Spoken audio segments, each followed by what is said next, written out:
Good evening, everyone. How's everybody doing this evening? My name is Lawrence Laddy, also known as Mr. International, host of Financial Independence Through Small Multi-Family Investing. Everybody make sure, please strap in for tonight. You're going to be in for the ride of your life, right?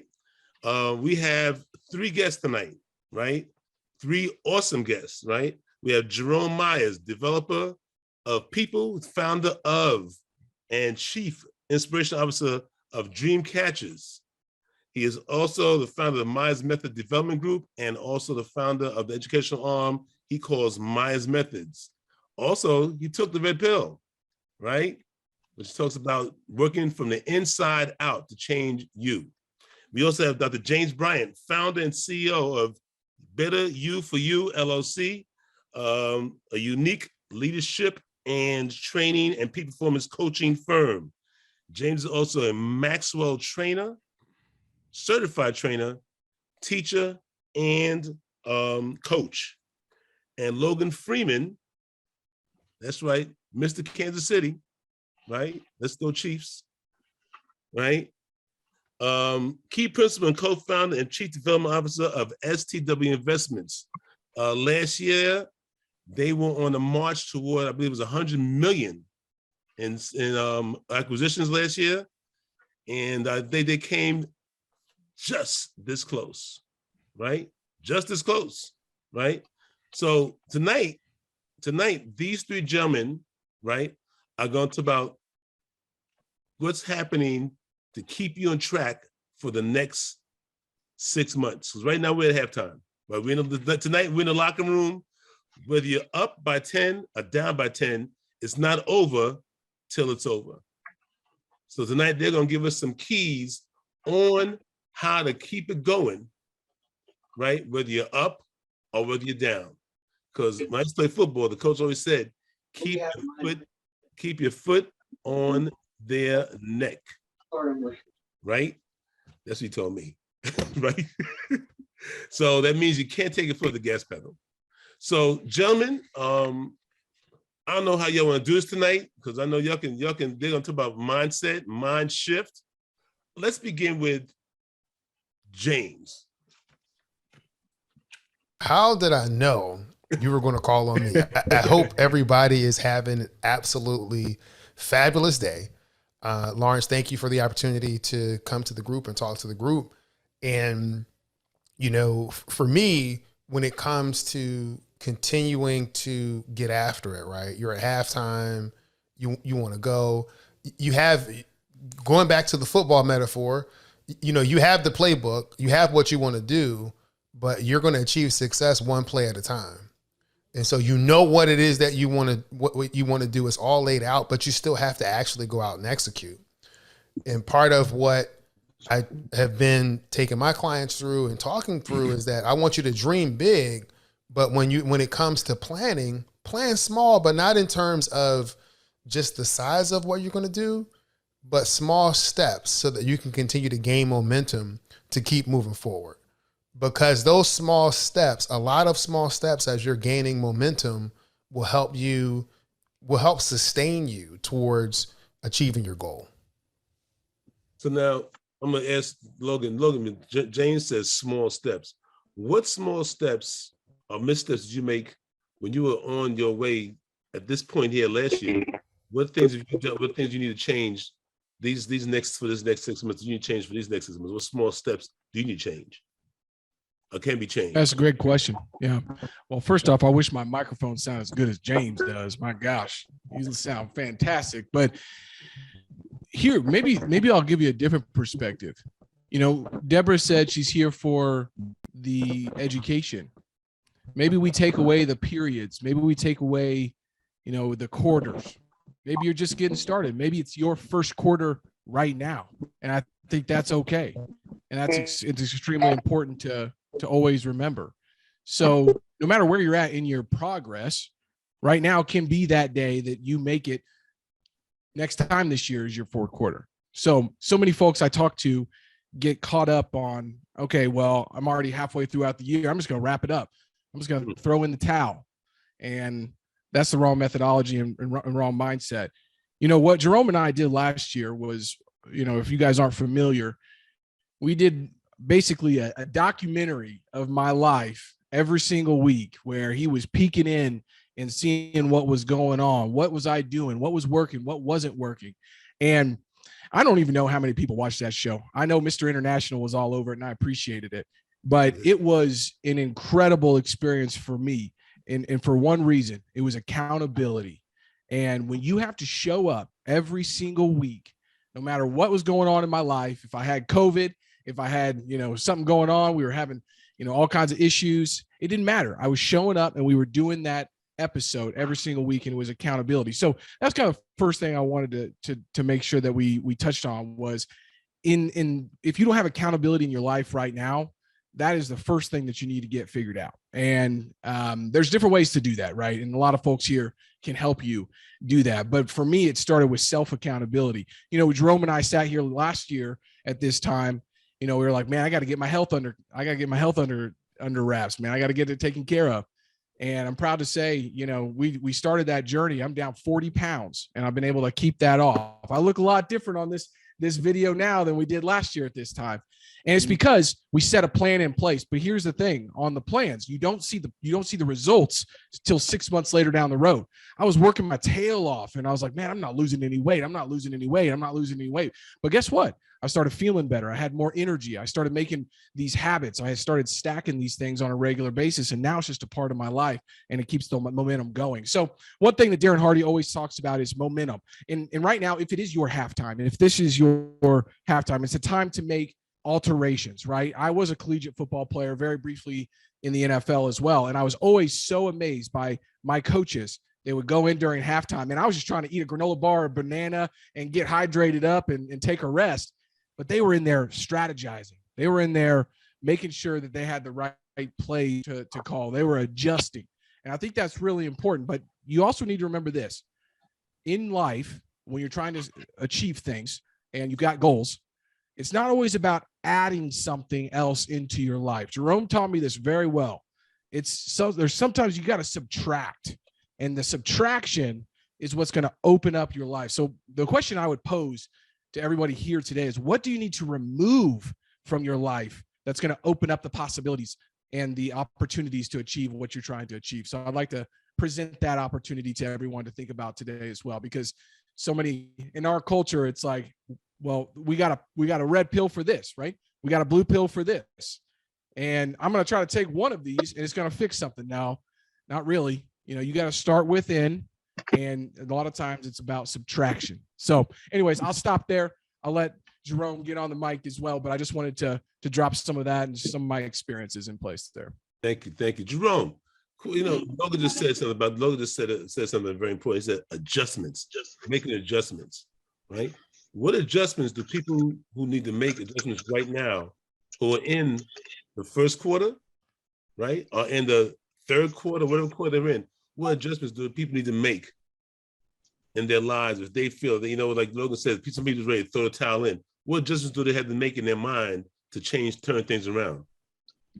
That's a beautiful question. And the first place I'll go is, if you're not measuring, you don't know if you need to make adjustments, because everything looks like it's working. Or if you tell yourself the story that it doesn't look like it's working, then you will feel like nothing's working. And so you've got to have a system in place so you can track whether or not you're making progress towards the goals that you say you want. And that clarity around, hey, this really matters, this doesn't, is something that most of us avoid.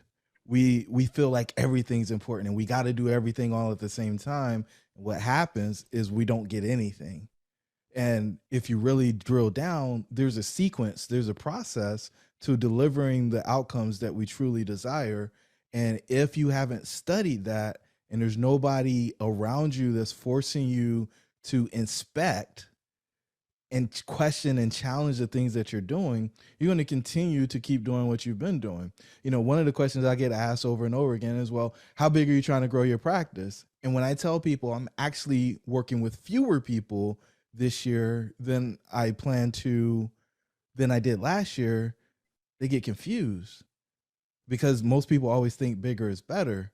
But for me, it's more about impact and quality and being able to serve people in a different space. And so last year I only did one-on-one.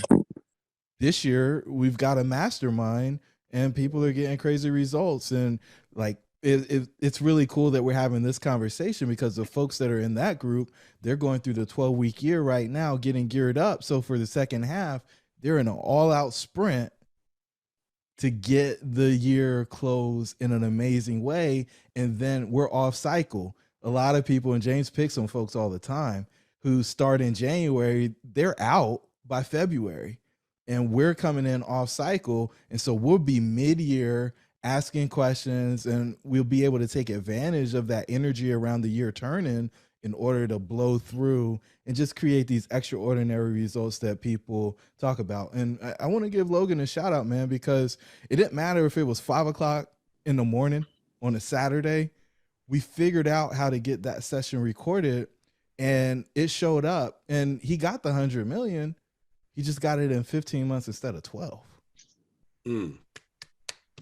And the previous year was only 45. And that was the biggest year ever. And so, like, sometimes we get discouraged because things don't happen in the timeline that we put out. But the question really is the timeline meaningful or is it arbitrary? Is the goal meaningful or is it arbitrary? And then are you getting disappointed because you made up a story around the timeline or the actual outcome that just isn't true? It's not based on anything factual, but now you're beating yourself up over something that isn't going to actually serve you. So make sure you're measuring stuff so you know what to tweak, and you're not just measuring outcomes, but you're measuring inputs. And, you know, I'm willing to show some stuff that we're measuring to help people if that comes as something of value later on in the conversation. Thank you, Jerome. Yeah, that'll be definitely helpful, definitely. Back to you, James. Jerome just about measuring, right? Measuring your inputs, your outputs, just measuring everything. Logan talked about it, also alluded to also measuring things. So what things, you being a Maxwell certified coach, things that you measure, that you tell people to measure? Well, I'll tell you what, it really depends on the goal that they want to achieve. Okay. So if you're talking about getting in shape, losing weight, then you're going to measure your nutrition. You're going to measure the exercise that you do, the types of exercise that you do, as well as and those are all kind of the inputs, because the output that you may be looking for is going to be that reduced weight, but that happens as a result of all of the other activities. You know, as Logan was saying, he was working out, doing his thing, and he's like, it's not working, but you keep working it. It's not working, but you keep working it. It's not working, but you keep working it. And then you're able to see the results. But when you are able to measure the inputs, then you're able to say, let's say it's not working, right? You're able to say, okay, let me tweak this input and this input to see if tweaking these things are actually going to help me get the result. But it is so important to measure both. Many people really get focused on measuring just the output, the outcome that they're looking for, but you have to be able to measure those inputs. Another thing is really looking at what areas do you want to grow internally, right? Because we can always talk about what you want, but are you that person? Like, who are you on the inside when it comes to you really being that person that you want to be? So let's say you want to be, you want to grow your real estate practice. You want to grow in the multifamily area. Okay, but what are the traits? What are the habits of a person that is growing in that area? What do you do? How many calls are you making? What are those inputs? How many brokers are you getting in contact with, and how are you building your circle? Again, being able to think about those inputs and the type of person that you want to be. So it's not just about who you are right now, but it's being able to incorporate the habits of the person that you want to be. Okay. Thank you. So now I got to jump in on that. Yeah, jump in, because he didn't give all three words, right? So he talked about being, and so it's be, do, have. Be, do, have. Be, do, have is, and Lawrence is like a deacon or a minister. James is like a deacon or a minister. Like Logan subscribes to the good book. And so the reason I bring it up is because it's one of those really, really old principles, and it's adopted and accepted far and wide. But most people don't ever spend any time on it. So you have to become the person who does the things to have the things that you say that you want. You have to become the person to do the things that have the things you say that you want. If you try to skip the be and the do, you can't have the have. It's a law. You've got to go through all three steps of the process. And so many of us just want the microwave. We just want to have the stuff. Mm-hmm. And if you think about anybody who wins the lottery, they always end up broke again because they didn't become the person who did the things to be able to manage and sustain that level of wealth. And it's part of the reason why I stopped coaching people specifically on multifamily, because they didn't do the stuff they needed to do in order to be ready to handle that type of load. So now you're saying they didn't become the person they needed to be to have to handle that load. So how does the red pill work with that? Because we always talk about working from the inside out. So when you talk about the red pill, how does that work? Yeah, so red pill is 6 layers: self-image, relationship, and work. Those are all tied to your stress, health, prosperity, and significance. Self-image is the being, right? If you have a certain lifestyle, if you make a certain amount of income, if you have a certain number of doors, if you raise a certain amount of capital, if you have a certain net worth, pick the thing. Maybe you're a mom, maybe you're not a mom, maybe you're a dad. Like, all of these things require, when you move into that new space, a new self-image. Because if not, then you're going to fall flat on your face over and over again on being able to perform that way.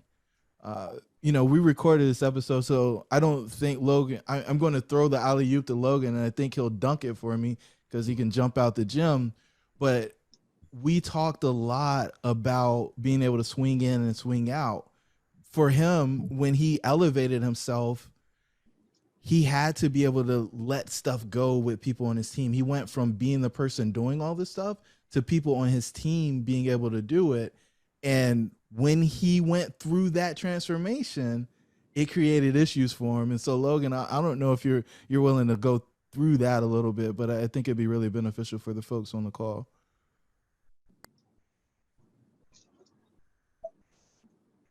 Yeah, I'd be happy to. So I was just looking at a quote that I had put up earlier today that really resonated with me. And it's important because as you progress, and I don't think anybody on this call, on this meetup, has the same goal that I have. I have a stupid, crazy, big goal to be one of, if not the largest private equity firm in the Midwest. That is, you have to be somewhat crazy to have that goal. And it is not a good goal for everybody. I will tell you that. Meaning, I am going after Sam Zell and the equity office group and the equity group. So, like, my trajectory when I think about things is 50 years. Think about that. I'm not thinking about next year and the year after. I'm thinking about, what am I going to be doing when I'm 85 years old? So just wanted to put that out there in place. So a big progression that Jerome helped me go through last year was this: moving from a solopreneur and a solo producer to a business owner and a leader. And Urban Meyer said it best, in my opinion. Leadership is more about the trust you've earned than the authority that you've been granted. And the only way that you earn trust is through what you do on a regular basis and how you show up. So there's 3 levels of delegation. Okay. So I've been kind of in the cave, as Jerome used to call. I've been in the cave since, December, because I knew what I was trying to accomplish this year. And then what do we got? We got a pandemic, we got a war, we got inflation, we got interest rates. Y'all throw it all at me. I can understand and I can take on what I have to work through that every single day. And those are all excuses. Those are all excuses that I use on a regular basis to say, oh, I'll get them tomorrow. I'll get them next year. I'll get them the year after that. Those are all excuses. There are deals being done right now. People are growing businesses faster now than ever because what does Grant Cardone say? It's the 10X rule. When everybody else is receding, it's time for us to move forward. And that's what you're doing here tonight, but there's 3 levels of delegation that if you want to grow a business and you really want to really step your level, your leadership and your levels up, you got to understand. We have an organization. I'm sure somebody here has a bigger company than mine. I have 25 employees now and 5 direct reports. And so my time is very valuable. I have 2 young kids, a 3-year-old and a 2-year-old, and, you know, knocking on wood, we'll have one on the way sometime soon, but not there quite yet. So I have to be very, very cognizant of what I'm doing. And so I have a hard time, and I've had a hard time letting things go because of the ability to wanting to be perfection. And I often say that perfection is the enemy of progress. And so there's this new methodology that I heard from a pastor. One of our investors sent it to me, and it's called Get Mo. I want to get Mo. So how do you get Mo? Well, get, good enough to move on. So it's the 70% rule. So just think about it like this. We're sitting here, we're trying to figure out what we need to do. We have all this paralysis by analysis because we want something to be perfect. Well, there's an inflection point. There's quality and there's time, money, and energy. And there's a curve that goes along that axis. And at some point it flattens out. And the more time that you spend on something is actually not better, it's prohibitive. And so what I had to do as a leader was say, what are the things that I'm holding on to that aren't allowing me to actually move other things forward? And so for me, I had to go through a process. I had to understand all the things that I was doing.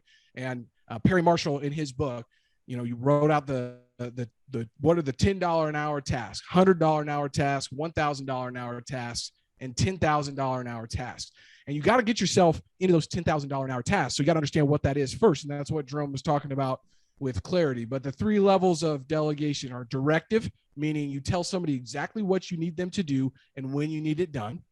You have objective. So you give them an objective and they say, okay, hey, here's how I would do it, but go do it how you want to do it. And then you get to leadership and it says, hey, here's the end result that I need. You figure out how to get it done.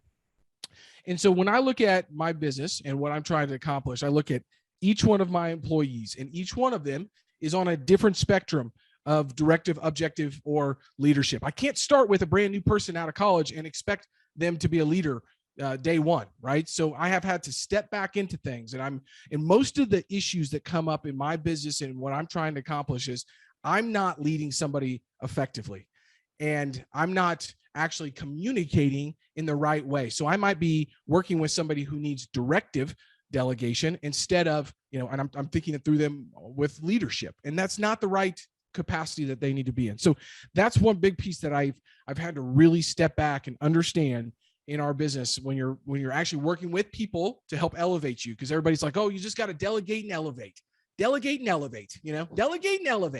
Okay, yeah. Well, how do you do that effectively, right? And this can be working with, virtual assistants as well, right? So it's not just direct employees. I go that route because it works for me. Somebody needs to be around me. It just works best for me. I've tried virtual assistants. It doesn't work necessarily for us. And we have, a business that can have employees. So it's just good for us to have people around. We're in a very transactional business too. So it's very helpful for that. And so I would say this, when you're thinking about and you're trying to get something done, first off, is it a $10,000 an hour task? Because if it's not, you got to figure out how to get that off your plate, right? So what are those $10,000 an hour tasks? And maybe it's $1,000 an hour task, and you got to start there too, and that's fine. But if you're working and you're stuck in $10 an hour task and $100 an hour task, let me tell you this, that is not productivity. That is being busy. And there's a lot of people that are good at being busy out there, and it's not productivity. If you want to be productive, you want to be the guy, the girl, you want to be sharp, you want to get things done, you got to go through these different processes and really understand. So, Jerome and James are fantastic at the mindset stuff. That's why I subscribe to that methodology. I'm not necessarily the one that can communicate all of this mindset, information in the right way. I've read all these books. There's 750 books behind me. But what I'm really good at is taking that knowledge and applying it effectively in your day-to-day business. And so if you're sitting here on this call and you're not worried, you're not understanding what you should be doing in today's marketplace, let me give you some tangible skills that will help you no matter what your business is, right? So the first one is communication. Is how are you communicating with people? not just verbal, because that's what people think. If you can't communicate verbally, then go to Toastmasters. Get yourself out there. I'm not sure if there's COVID Toastmasters or what anymore, but get on these things and start raising your hand, start asking questions, right? Second one, so that's the first part of communication. The second part is written communication. I have closed more investor funds. I'll give you an example. I raised $1 million from a guy I never talked to through text messages and emails. $1 million from an investor that lives in London through text messages and emails, because he's 8 hours ahead of me and we never talked on the phone before he did our first deal. Now, how did I do that? Well, you got to think through questions that they're going to be asking, and that's in their mind before you actually send the response. So a lot of people get emails from me. When they get emails from me, I'm not very good at it, but whenever I do send emails, when I'm pitching a deal, it's bullet points. It is bullet points. So I'm not writing this huge long paragraph. Nobody's going to read that. So I've got 2 sentences above, I got 5 bullets, and I got 2 sentences at the end. I'm getting through that stuff. And that's what's important. What is the meat and potatoes? You got to be able to verbally communicate. You got to be able to write and communicate that way as well. The second one, sales and negotiation. You have to be willing to say no, walk away from deals, and know that the next real estate deals, if that's what we're here talking about, real estate deals are like the bus. There's another one every 5 minutes. Just wait. Just be patient. They're always coming. They're on a routine schedule. So do not get yourself in a bad one. And the best negotiation tactic I can ever implement for somebody is, if you don't know what to say, just mirror the last 3 words that somebody else said, and then just shut up. Just be quiet. Because that has saved me more money and won me more deals, using silence in the most awkward way. I was in a meeting today.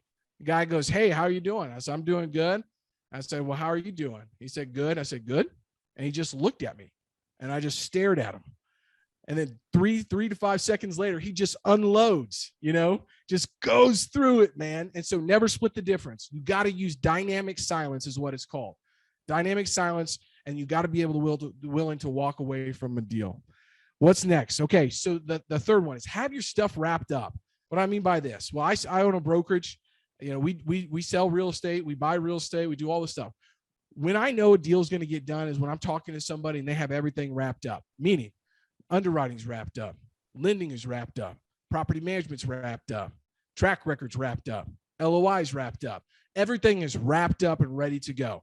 I can tell you almost every transaction we get involved with.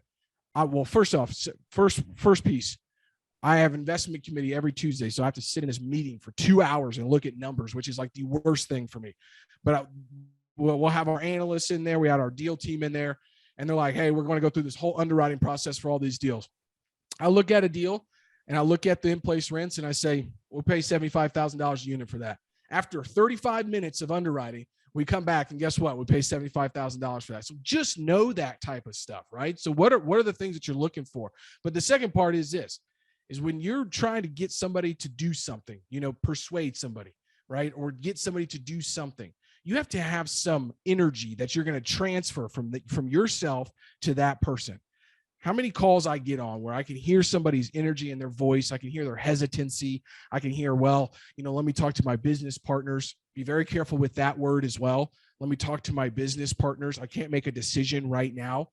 That is red flag. So if you're trying to get people to do things, come with high energy, have your stuff wrapped up, written communication, be willing to walk away from the deal, and really, really understand how to use dynamic silence. Just some tangible things that if you aren't good at one of those things that you can work on for the rest of the year, man, I can tell you what, those things will just project you to places that you want to go. Those are things that you can do and help your business no matter what your business actually is. Just some tangible pieces and some skills that you can work on. So anyways, I think I went on a little bit of a tangent there, but it's important for me to get that out of my head. So I wanted to share that.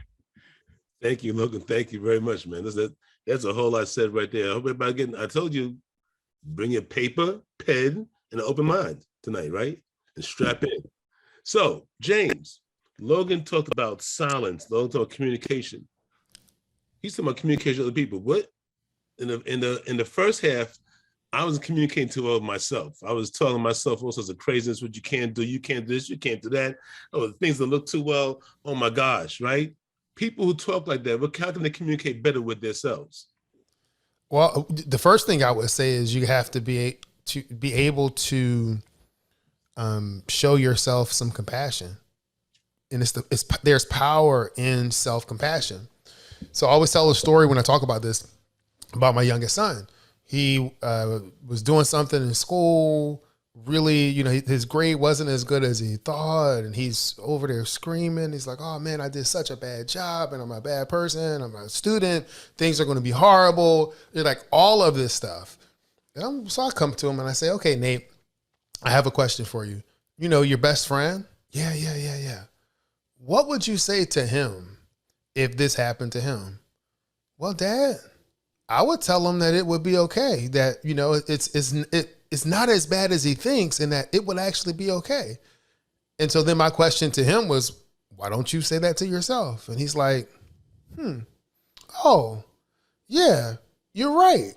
But it's a lot of time of us being aware, self-aware of where we are, who we are in the context of what's going on, and be able to apply self-compassion to ourselves. And there's also just a power of being able to affirm who you are and who you want to be, right? It goes back to the be, do, have. What are you telling yourself in terms of what you want to actually achieve and who you are?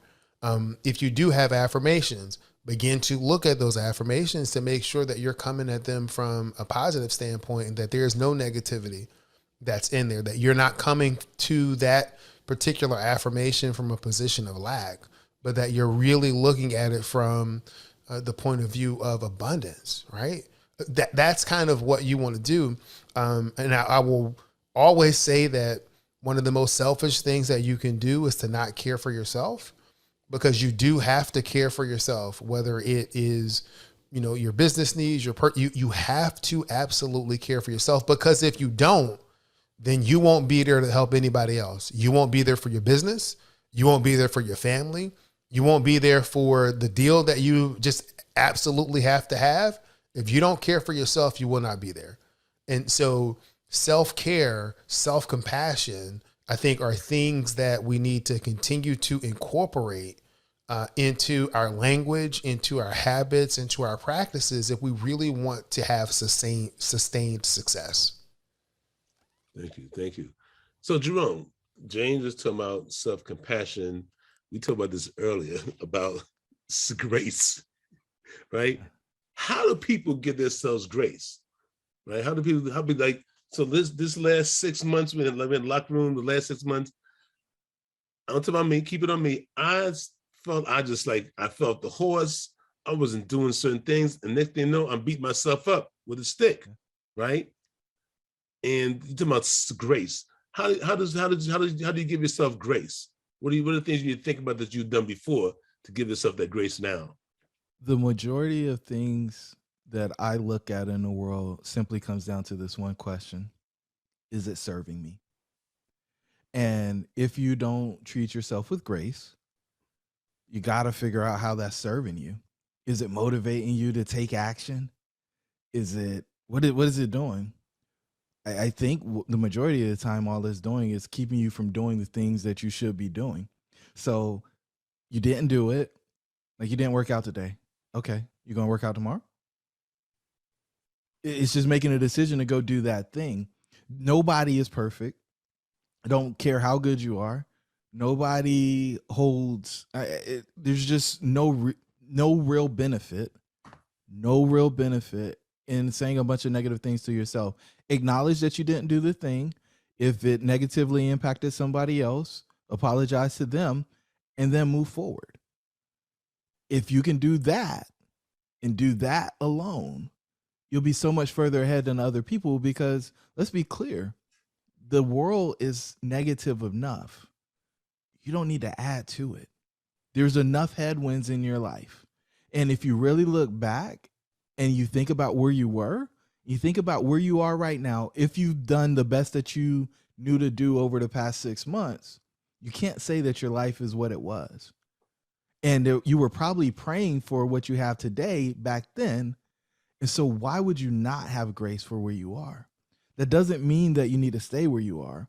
It just means that you don't need to spend your precious energy on beating yourself up for the thing that you didn't do that wasn't congruent with the person that you're becoming.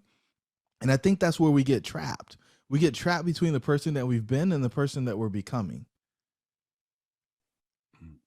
Continuously making decisions for the person that you're becoming allows you to become that person. But we all regress. We all slip back every now and again. But how long are you going to do that? And I will jump in here as well, is that, you know, when you say, how do you give yourself grace? You know, one, you have to take ownership of whatever it is, whatever the outcome, whatever happened, you have to own it, right? This is not a thing where you're trying to create excuses. I didn't go to the gym. I didn't do the things that I said that I was going to do. I was not congruent with my word. Own that. Right? So there's a difference between owning it and being accountable to yourself and to others, into judging yourself. And then when you get into self-judgment, you get into, I'm a bad person, I'm a lazy person, I am not the person that shows up. You begin to judge yourself. And so you want to be able to take ownership, but remove the judgment. And that is, to me, that's where grace resides. When you're able to take ownership and say, you know what, I wasn't able to do what I said I was going to do, but I'm not going to judge myself as being unworthy. That gap is where grace resides.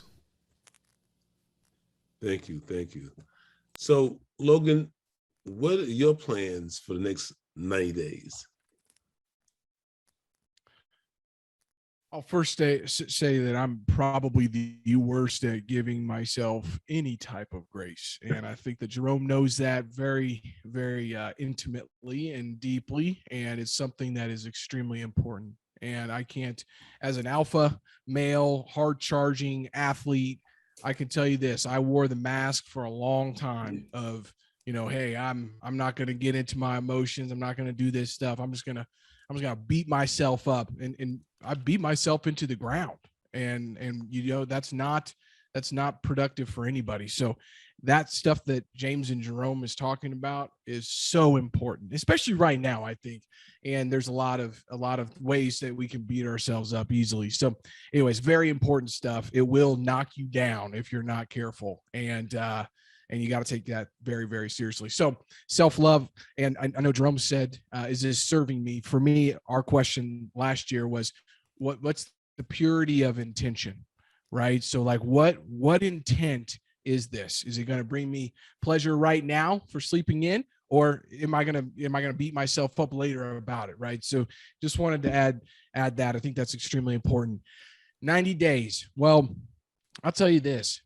I've taken this whole year to just get back to basics, get back to fundamentals, right? I've read so many books. I had so many resources in my head and saying, do this, don't do that, you know, and it just started to get confusing. So I just removed it. And I said, you know what? I'm done reading this stuff. I went back to 3 or 4 books and said, this is it. I'm just going to go execute. What are my basics, right? Jerome knows I'm a big journaler. I haven't journaled at all this year because I have just gone back to the basics. What am I going to do around my faith? What am I going to do around my fitness? What am I going to do around my family? And what am I going to do around my future? I have 3 KPIs for each one of those. I go through that morning and night for each one in my head, and I'm done. And that's it. That's what I do. And I keep myself accountable. But I can tell you this, it took me 15 months to get to that level. So you cannot just start at that level. You need to write that stuff down and go through it. Previous to that, I could show you 6 years of journals down here. Okay. It was a thing for me that I started to resent having to get up and do a journal, that I said, okay, I'm going to get back to basics. So what am I doing for the next 90 days? I want to get back to my basics. I'm going to do my check this quarter, right? It's halftime, getting back to my basics. So how am I doing with my sleep? How am I doing with my morning routine? Where's my Headspace, right? So I got a Headspace app. Am I doing that? Where am I at with my prayer? How's my wife feeling? How are the kids doing? Are they saying, hey, there's daddy when he comes and picks them up, or are they running the other way? All of these things, getting back to basics. But I'll tell you this too. What the next 90 days, I have no idea what I'm going to be doing, because this year has thrown me a curveball like I've never been thrown before. And it's a curveball that I think everybody is going through. It's, going through the process of, capital being so readily, quote unquote, right? If you're trying to raise capital, it's a different story, but readily available for projects and not being able to win deals and all this stuff, to saying, okay, well, how do you pivot? How do you pivot a 25%, $150 million company in the midst of trying to continue to do acquisitions, right? So I've had to stay very fluid. So open to everything, attached to nothing is something Jerome and I always talked about, being open to everything and attached to nothing. So for me personally, the next 90 days is just getting 1% better every single day. If there's a miss through communication to one of my employees, if we miss something in a PPM, which I'm working through right now, if we miss something on a deal, if somebody asked me a question that I didn't know, I'm taking stock of it, baby. And I'm putting the little tracks up on my wall, like, hey, that's something you can get better on. That's something you can get better on. That's something. So radical transparency, radical communication through the people that I'm working with, and then creating clarity for them. Yes, I got clarity right here. But guess what? I'm not communicating that clarity to the folks that need to help delegate and elevate, right? So for me, it's being a better leader this next 90 days. So I'm reading nothing but leadership books. I'm really spending time intimately with people that I'm working with and trying to make them better. What do they need? How do I make it better? How do I remove obstacles? Right. So that's a big learning lesson for me. I'm here to learn. I've been going through this learning lesson. I'm sitting with a bunch of CEOs of big businesses every single month, just getting knowledge poured into me. And I have so much to learn in regards to leadership and business growth and business development. In regards to real estate, look, we made a pivot from multifamily. I'm selling about 750 units right now, which is very exciting for our company to take some deals full cycle. So we'll have about $50 million of real estate sold in the next 90 to 120 days, which is very exciting and big for our company. Getting back into triple net lease, retail shopping centers, flex industrial, office buildings. And yes, I said office buildings, and everybody's probably like, why the heck are you doing office buildings? Well, that's exactly why I'm doing office buildings. So you got to be careful out there. I'm the guy that's going left when everybody's looking right, because that's where some opportunities can be found. So I'm focused on basics. I'm focused on leadership. I'm focused on selling some assets in the next 90 days and trying to be 1% better, Mr. International. Thank you, Logan. Thank you, man. So James, same question. What do your next 90 days look like? Now, how in the world you expect me to follow Mr. Execution, who's going back to the basics and saying he's going to do these things, he's going to get 1% better at everything every day? He man, that was awesome, Logan. It's hard to go after that, my friend. Well, for me, in the next 90 days, continuing to grow my reach from the podcast. Have a podcast, Engineer Your Success with Dr. James Bryant, where we extensively help engineers win at work and at home through leadership principles and being better communicators. And so that's really where my focus has been. I've been growing the podcast, growing my LinkedIn business page, all in the result to grow additional clients in that engineering space. And so in the next 90 days, I want to continue to grow that. I want to get the monthly podcast downloads from 1,000 to 1,500 a month.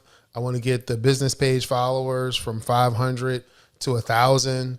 And I want to acquire 3 new clients. Awesome. Okay, listen to this.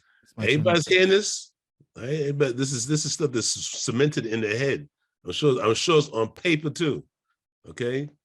So Jerome, what are your plans? What are your goals for the next 90 days?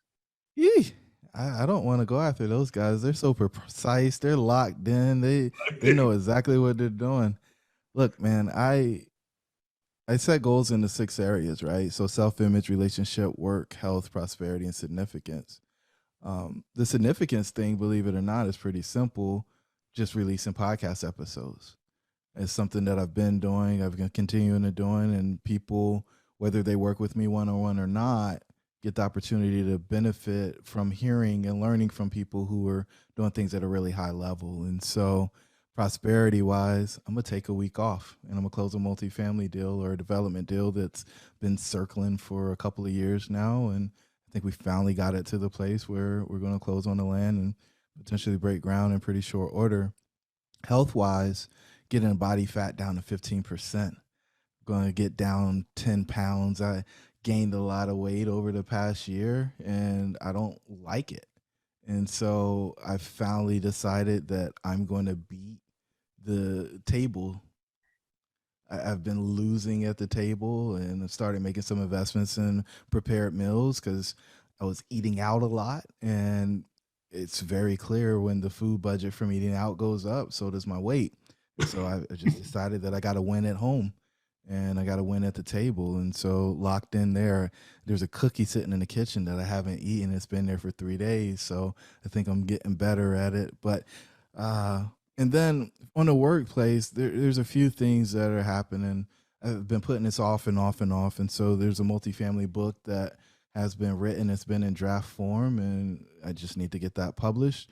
And I do a leadership development program for a financial services company.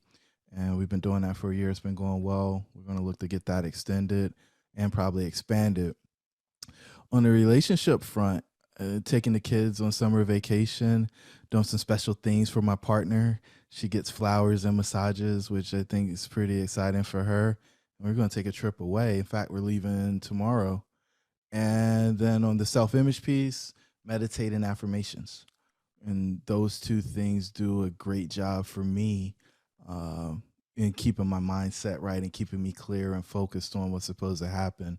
I got the opportunity to go up to Canada and see my coach last week, maybe it was the week before, and there was a piece of my affirmation that I've been reciting for 2 years, and he was like, you realize that the universe doesn't know what that really means. And there was a little piece on the backside where I was introducing scarcity into the affirmation. And when I removed that, it was just amazing how many things that I've been wanting to happen in my world begin to unlock and happen. And so be really intentional with your words when you're doing those things, when you're speaking into your life. So those are my 6 areas, man. Thank you. Thank you. I'm just be intentional with your words. Words have meaning. Words have a lot of power, especially when you're talking to yourself. So anybody, I would like to ask anyone on the screen, anybody has a question for either Jerome, James, or Logan?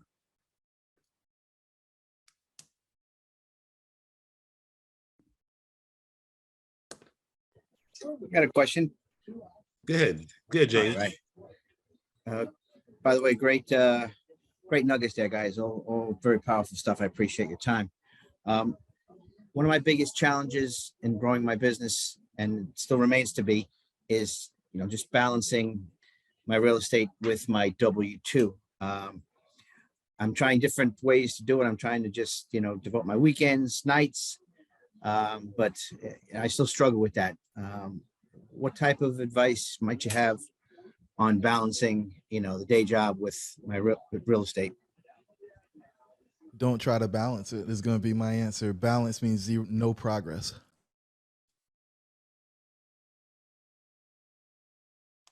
Go ahead, What time Logan. you get up, James?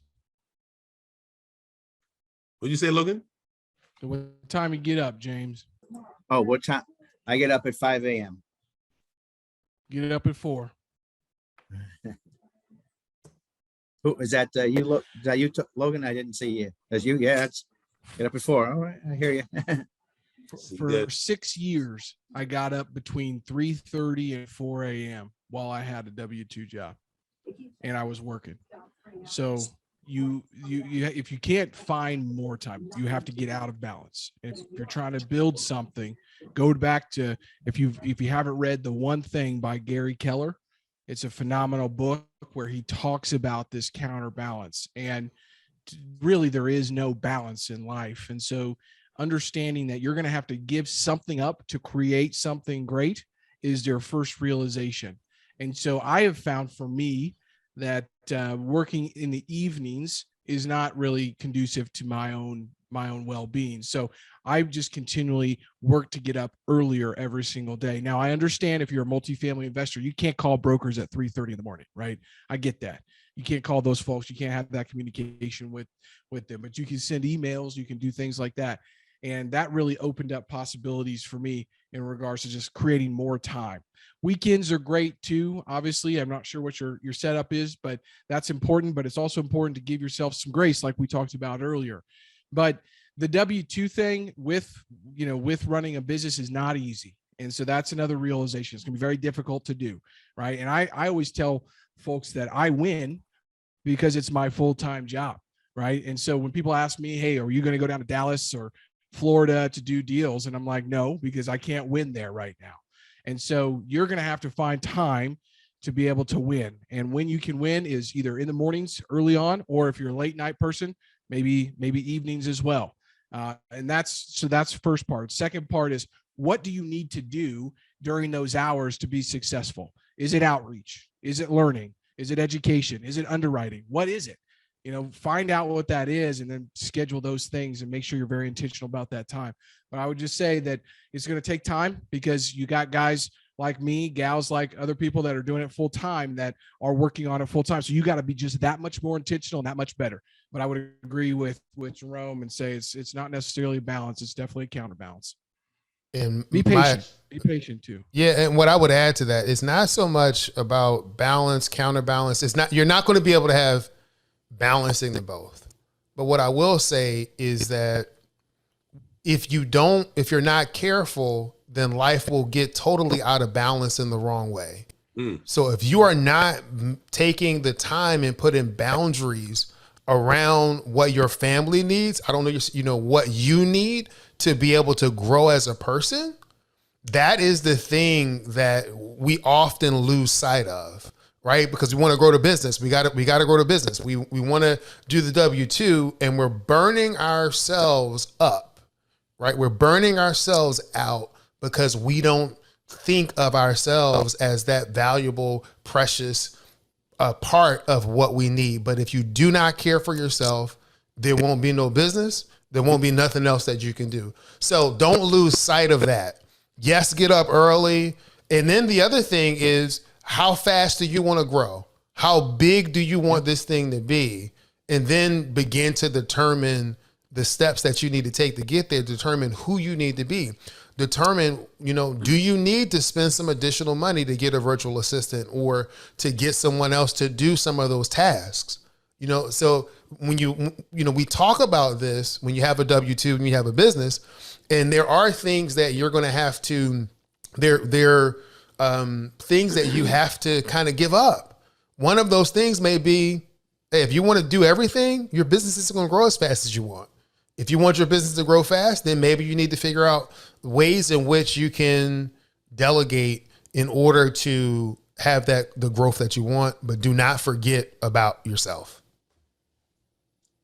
Thank you for that. Yeah. Thanks, guys. Thank you. Can I ask a question? Good question, James. I see Nicole. Nicole has her hand up. Yeah, I was about to say Nicole from the BX. I reside in the BX right now. I'm not from the BX. I'm not, sorry, Lawrence. I'm not denouncing BX. Oh, man. Okay. I'm sorry. I have two questions. First one is, Jerome, what were those 3 words that you took off of the end of your affirmation that were scarcity? So the affirmation is,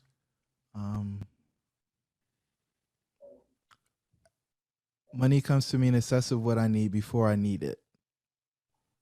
The words that were on it that no longer are a part of it, without struggle. Money comes to me in excess of what I need before I need it. Period. Without struggle did not add value. When I wrote it, there was struggle, there was discomfort, there was challenge, there was pain, and I wanted that to go away. That's gone away now. It no longer serves me. Now money just comes to me in excess of what I need before I need it. I like that one. Thank you for sharing.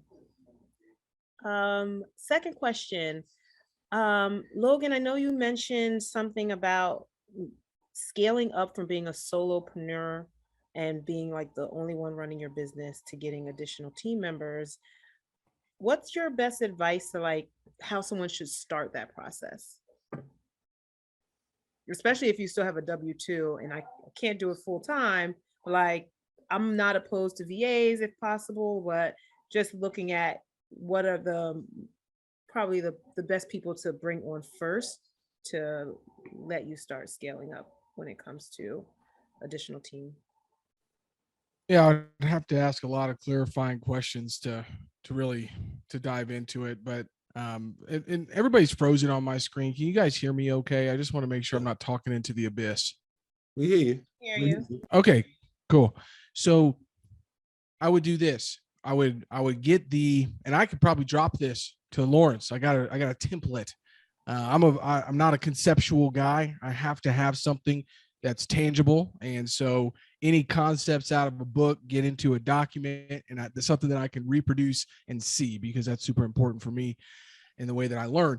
But the thing that I would say is Perry Marshall's book, 80/20 Sales and Marketing. In that book, or maybe it was Detox to Declutter, is one of those two books. He basically has a metric that shows, okay, it's a process you go through. You list all of the different tasks that you're doing, okay, that you have to do to be successful. And then you have to put them in buckets. $10 an hour tasks, $100 an hour tasks, 1,000 and 10,000. You're not going to be able to delegate those $10,000 an hour tasks, nor should you. Probably not the $1,000 an hour tasks either. But if you're looking to bring on your first kind of person, I would say, what is it that somebody else can do successfully that is really just time? It just takes time away from you. That's not really a special knowledge or area of expertise, right? So for like, I'll give you an example. For underwriting a new property, right? We look at about 30 to 50 new projects per week. Well, we found ourselves having our analysts have to fill in, our underwriting models and fill in, and do the rent comp analysis and all these things. So what did I do? Well, we went out and found a third party that we trained, that they can then take the information from the broker or from the seller, and they actually are trained on our underwriting model. And so they put all the information in the underwriting model that we have created, and then they go do all of the rent and comparable analysis for the sales, and they plug that into the model as well. I can't tell you how much time that has saved and created more velocity of deal flow for us, because that's probably an hour to 2 hours, maybe, if you're really good at it. And maybe you don't even have the access to the data. So then you're always trying to find it. And so that's one, $100 an hour task that we're able to get off of our plates. And now we have 5 or 6 of these at one time sent to us. Now our analysts can actually jump in and say, okay, I'm going to look at each one of these, see what the pricing is, make some adjustments. Okay. If it moves to the next step, then it goes to investment committee, and then it goes to the principals, right? So I would say that I would go through that process of understanding what the tasks are, what bucket they fall into, and then figure out what you can delegate off of your plate. And maybe it's not a virtual assistant. Maybe you can find, an aspiring, multifamily investor that wants to get in the game and learn. So maybe you can start working with them on a regular basis so they can get some experience and some knowledge up as well. But that's where I would start. And I would make sure that it was not the special expertise that you bring to the table that you're trying to delegate, because that's going to create kind of a rough situation. So that's where I would start, Nicole. Thank you. That was a great suggestion. Great questions. Thank you.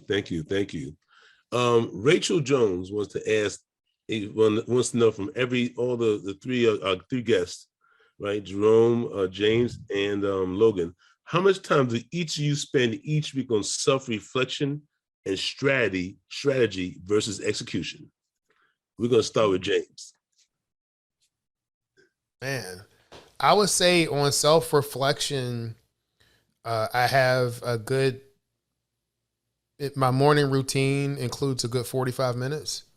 And then I also have an afternoon or evening routine as I'm wrapping up the day, to spend another 30 minutes or so just reflecting on the day and thinking through what it is I want to accomplish on that next day.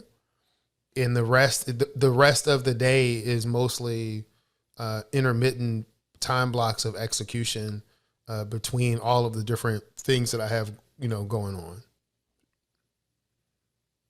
You're on mute, Lawrence. I want to ask another question. Like you said, in the evening time, right? What do you do in the evening time as opposed to doing the morning time? Oh, in the evening times, I try to have everything wrapped up. Like I try to have everything wrapped up. So because for me, I talk about winning at work and winning at home. So for me, it's vitally important for me to be here for my family.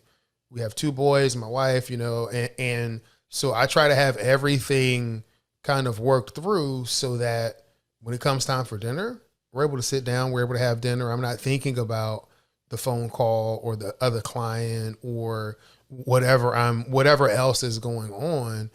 I really want to be fully present with them. And so, when Logan talks about getting up early, or Jerome, we talk about getting up early, is because we want to redeem some of that time so that we have the time for those things. At least for me, that's most important to me. Okay. Thank you, James. Thank you.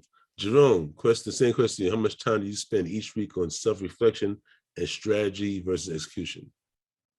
Yeah, I spend 24 to 30 hours a week on reflection and self-work. And then I work somewhere between 30 and 40 hours a week. So now, what is your routine? Because James is talking about his routine in the morning time. What is some of your routine in the morning time? Yeah, so I wake up between 4 and 5:30, depending on what time I go to bed. I use no alarm. I wake up. There's no coffee. There is just me being in a space. Starts with meditation. That's about 30 minutes worth. From meditation, I go to reading. That's another 30 minutes minimum.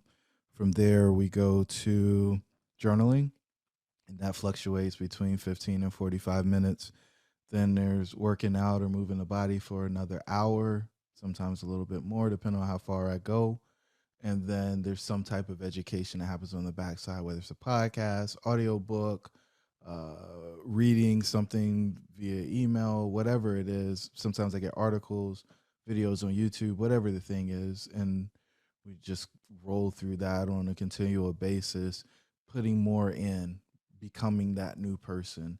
All of that work is so that I can become, right? And then the actual doing happens on the other side of that.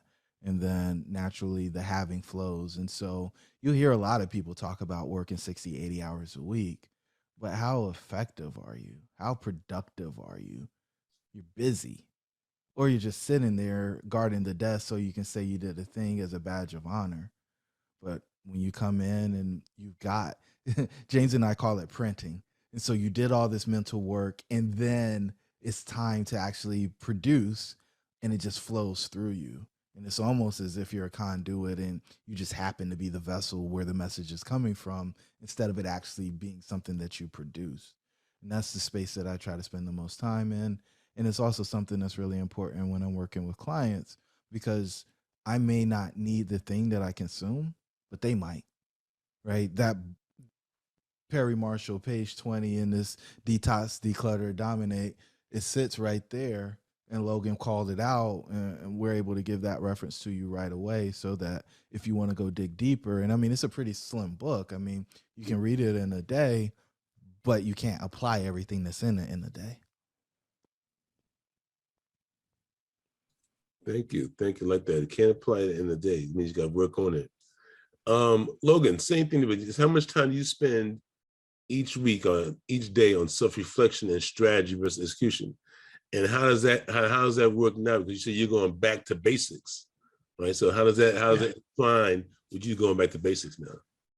Well, one of the basics is doing this exact thing, right? And so I'm a big habit stacker. So James Clear, Atomic Habits. So if I am working out, you better believe that I am learning at the same time. So training the body, but also training the mind. So I have scheduled 8 hours of my week for self-reflection and learning. So a lot of that's in the morning. So it's a workout every single day. And if the workout just means, walking around the half-mile track around the neighborhood, that's what I do. But I've got the earbuds in, so I'm habit stacking.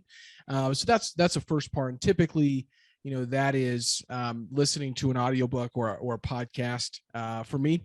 And before that, I've got 30 minutes of reading my scriptures and praying and meditating. So that's 30 minutes there, and then an hour usually working out, listening, or learning for what I'm trying to accomplish. But I'll say this. I mean, I try to look at my interactions throughout the day as opportunities to be reflective, meaning in real time, I'm getting data back from who I'm conversing with. My job and my role is very much speaking and influencing people on a regular basis. And so each one of those interactions is a way for me to see, how did I perform during that period of time, right? So, and reflection is my drive home, typically to pick the kids up. I'm trying to decompress a little bit. I'm trying to get the detox from the day going. I'm transitioning from, business owner to dad and father, husband and father. And so that's a big piece for me too. So I'll sit in the, before I pick my kids up from daycare, I'll sit in the parking lot and use Headspace for 2 to 3 minutes and just let it go, and now I'm a husband and a father. And so that's really important to change my energy and let things go from the day. I am not good in the evening at doing an evening routine. I've never been good at that. And it's something that I need to do a better job on and try to figure out what I can do. So that's mine. Typically it's probably going to be around 10 hours per week that I'm doing self-reflection and or personal, development for myself. Sure. Thank you very much. Thank you very much for that. Before we go, I'd like everybody to please turn your cameras on so you can see. You can take a nice, clear zoomie. A zoomie. Thank you, Sean, Deborah, Marcus, Relisha. Thank you. Are you driving? That's right. You have to put the foot in the pedal. So let me make it quick for you, Relisha. Send a copy of your. Everybody smile. Thank you. One more smile again. Thank you, Marcus. Thank you very much. I want to say to Jerome, James, and Logan, I want to thank you very much for coming on tonight. I got so much information. I got so much value out of this tonight, right? And I want to just let you know, I appreciate all three of you for coming on tonight, taking time for your families and other things you could be doing right now. And thank you again. And I want to thank everybody here again for coming tonight. Thank you. All right. I'm going to thank everybody for coming tonight. The Financial Independence through Small Multifamily Investments.